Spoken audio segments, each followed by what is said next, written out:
जय हिंद। देखिए बच्चों, आज का जो क्वेश्चन है ये ज्योमेट्री का क्वेश्चन है, ट्रायंगल का है। ये ट्रायंगल का क्वेश्चन है, तो इसमें हमें ये ट्रायंगल दिए गए हैं, ट्रायंगल 1 और ट्रायंगल 2। इस ट्रायंगल में हमको कुछ एंगल्स दिए गए हैं और कुछ जो एंगल्स बचे हुए हैं यानी एक्स और वाई, उन एंगल्स का हमें मेजरमेंट बताना है कि इसका मेजरमेंट क्या होगा। यानी क्वेश्चन जो है देख लीजिए एक बार, find the value of unknown angles X and Y. यानी इसमें दो एंगल जो एक्स और वाई हैं ये अननोन एंगल्स हैं, इनकी डिग्री नहीं पता है कि कितने डिग्री का एंगल है ये। तो हमें जो दिए हुए एंगल्स हैं उसके आधार पर हमें इसको बताना है कि ये जो एंगल है एक्स और वाई ये कितने डिग्री का होगा। तो आइए देखते हैं हम पहला वाला क्वेश्चन क्या है। पहले क्वेश्चन को हम कैसे सॉल्व करेंगे।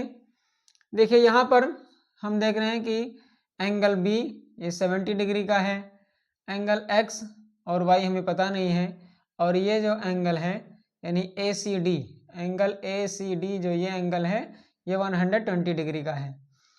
तो अब हमें ये पता है कि ये जो पूरा एंगल होता है ये स्ट्रेट एंगल कहलाता है, यहाँ से लेकर और यहाँ तक ये पूरा स्ट्रेट एंगल कहलाता है। तो स्ट्रेट एंगल की वैल्यू कितनी होती है 180 डिग्री। यानी अगर इसको लैंग्वेज में देखा जाए तो y प्लस 120 इक्वल टू कितना होता है। देखिए y प्लस 120 पूरा मिलाकर कितना होता है 180 डिग्री होता है। अब हमें पता लग जाएगा, यानी y इक्वल टू निकाल लेंगे हम, ये हो जाएगा 180 और 120 इधर आकर के माइनस हो जाएगा, तो बचेगा कितना y इक्वल टू 60 डिग्री। अब हमें मिल गया कि y की जो वैल्यू है वो 60 डिग्री के है। अब हम इसके आधार पर x को हम निकाल सकते हैं। कैसे निकालेंगे। देखिए जो यहाँ x, y और 70 है, यहाँ पर हम लिखेंगे इसका सेकंड पोजीशन कि x plus y plus 70 degree equal to 180 degree. यानी हमें पता है ये प्रॉपर्टी कि किसी भी ट्रायंगल की जो इंटीरियर सम प्रॉपर्टी होती है वो ये होती है कि तीनों एंगल का जो सम होता है वो 180 डिग्री होता है। तो इसके आधार पर जब तीनों एंगल को हम ऐड करेंगे तो 180 होना चाहिए। अब x की वैल्यू हमें पता नहीं है, y की वैल्यू हमें मिल गई है कितनी 60 डिग्री, तो हम 60 लिख देंगे। 70 डिग्री हमको ये पता है b इसकी डिग्री। अब ये कितना हो गया 180, तो x प्लस ये इसको ऐड करेंगे तो 130 इक्वल टू 180, तो x इक्वल टू हो जाएगा 180 माइनस 130, x इक्वल टू हो जाएगा 50 डिग्री। अब हमें पता लग गया कि y की वैल्यू कितनी है 60 डिग्री और x की वैल्यू कितनी है 50 डिग्री। अब देखिए इसके आधार पर हम दूसरा वाला क्वेश्चन सॉल्व करते हैं।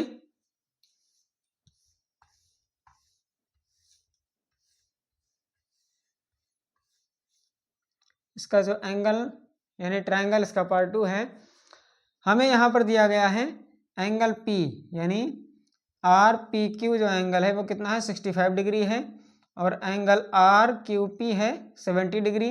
इसके आधार पर हमें x की वैल्यू और y की वैल्यू फाइंड आउट करनी है। तो अगर हमें x की वैल्यू निकालनी है तो बहुत आसान है, हमें पता है कि ये जो ट्रायंगल है ट्रायंगल पी आर क्यू, यहाँ हम लिखेंगे in triangle P Q R. तो ये 65 और 70 प्लस x यानी x प्लस 65 प्लस 70, जो तीनों एंगल को अगर हम ऐड करें तो तीनों एंगल का ऐड कितना होता है 180 डिग्री, तो ये हो जाएगा 180 डिग्री। अब x प्लस इसको हम ऐड कर लेंगे तो कितना आएगा 135 degree equal to 180 degree. x equal to कितनी आएगा, क्या हो जाएगा 180 माइनस 135, तो x इक्वल टू कितना हो गया, इसको माइनस कर देंगे, 10 में 5 माइनस किया तो 5, 7 में 3 माइनस किया तो 4, यानी ये बचेगा कितना x की वैल्यू कितनी है 45 डिग्री। अब जब हमें x की वैल्यू निकल के आ गई है 45 डिग्री, अब हम y की वैल्यू फाइंड आउट कर सकते हैं, क्योंकि इसका देखिए पार्ट सेकंड के अनुसार y plus x equal to 180 degree. कैसे? क्योंकि ये y और x दोनों, ये एंगल और ये एंगल दोनों को मिला करके ये पूरा स्ट्रेट एंगल बनता है, और पूरा स्ट्रेट एंगल कितने डिग्री का होता है? 180 डिग्री का होता है। तो y और x को जब हमने ऐड किया तो 180 डिग्री आ रहा है। तो अब हमें x की वैल्यू पता है, तो y प्लस एक्स की वैल्यू कितनी है? 45 लिखेंगे इक्वल टू 180 डिग्री। अब y इक्वल टू कितना हो गया? 180 minus 45, y equal to minus कर दीजिए, 10 में 5 माइनस किया तो 5, 7 में 4 माइनस किया तो 3, और 1 का 1, यानी y की वैल्यू हो गई 135 डिग्री। इस प्रकार से हमें x की वैल्यू भी मिल गई 45 डिग्री, और y की वैल्यू कितनी हो गई? 135 डिग्री। तो ये बहुत ही इंटरेस्टिंग क्वेश्चन था आपके लिए, बहुत ही ये एग्ज़ाम के लिहाज से बहुत ही इम्पोर्टेंट क्वेश्चन है। आप इस चैनल पर लगातार बने रहिए, वीडियो को लाइक कीजिए, चैनल को सब्सक्राइब कीजिए, और आने वाले वीडियोस को बराबर देखते रहिए और अपने नॉलेज को बढ़ाइए। फिर मिलते हैं अगले वीडियो में, तब तक के लिए जय हिंद।